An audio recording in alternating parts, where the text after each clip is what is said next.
এই বদমাস, এত পেট বানাইছস আর গা ধুইস না। এইভাবে থাকলে কোনোদিন মানুষ হবি না। এমন মানুষকে আবার কোনো মেয়ে বিয়ে করবে বলো? করো। দেখবা একদিন পরীর মতো বউ বাড়িতে আনবো। তোর মুখে শুধু বড় বড় কথা। যা এবার ভালো কিছু কাপড় পরে বাজারের দিকে যা, বাড়ির খরচাগুলো করে নিয়ে আয়। হাল, তোকে আজকে কিন্তু অনেক হ্যান্ডসাম লাগতেছে। দিদা, তুমি শুধু মস্কারি করো।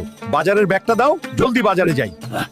হাল্ক, এত সেজেগুজে কই যাচ্ছিস রে? আরে কাকা চিল করো, বাজারে যাচ্ছি, দিদা পাঠাইছে। এই সুমাইয়া, আজ তোকে দারুণ লাগতেছে, খবর কি? এই পেট মোটা ছাগল, দূরে সরে দাঁড়া, নইলে তোর পেটে একটা ঘুষি মাইরা দিমু। আজও সুমাইয়া আমাকে পেট মোটা বলেই গালি দিল।